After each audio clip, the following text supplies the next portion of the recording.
Let's discuss some Rebel Moon. With the second half of Child of Fire coming out this Friday, I wanted to let you know about the difference between the PG-13 version we received in December and the upcoming R-rated version coming this summer. Is the story any better? Is there any depth to the characters? I'll go over that more today on Didodi Speak. What's up, you guys? It's Didodi. Today I'm talking about the novelization of Zack Snyder's film Rebel Moon. Rebel Moon, The Child of Fire was released on Netflix December 22nd, 2023 to big viewing numbers but harsh reception, mostly aimed at the pacing of the story and lack of character development. As of now, I've watched the movie several times, and the setup, which was the first movie, left me wanting more. Like a lot of other people, I felt like the character development or lack thereof was the weakest point of the movie. It just moved too fast once they began recruiting their band of rebels. I picked up the book sometime in early January with the hopes that some of those missing moments would make themselves apparent in the novelization. Where I can admit that the novelization still leaves you wanting more, it definitely goes beyond filling any gaps that were noticed in the movie. It's like they set out to give us two completely different takes on what this story is. There have been times when I'll watch the movie while reading along, and it'll make me wonder why they chose to edit the movie the way they did. I felt like there was so much that could have been left in the story without sabotaging what they intend to do with the R-rated versions later on. When I look at what we have here, it really is two separate universes of characters dealing with the same situation. Some moments in the novelization happen in the movie, but they do not happen the same way. It makes me wonder if they actually filmed it two different ways. From what I understand, the answer is yes, and that's insane.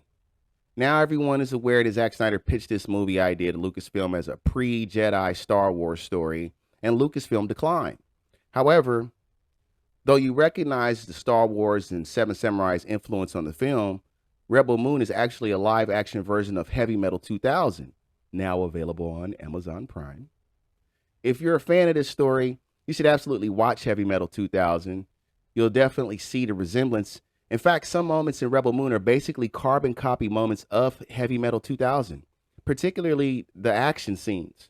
I'm talking about exact moments taken from the cartoon and put into the movie. And a lot is packed into the Rebel Moon universe, magic and mysticism. There are some really weird abilities some of the characters have, as well as what we discover about their past. I think watching the rated R version will be almost like being reintroduced to these characters. There are other things reminiscent of the cartoon movie as well. I'll let you watch it and figure it out. Just know those elements will be much more heavy-handed in the R-rated version of Child of Fire. Overall, I found Rebel Moon, Child of Fire novelization to be an enjoyable read that added to coloring in the full picture of what the movie presented. I encourage reading the book as much as I encourage watching the R-rated version later this summer. Zack Snyder has a few tricks up his sleeve.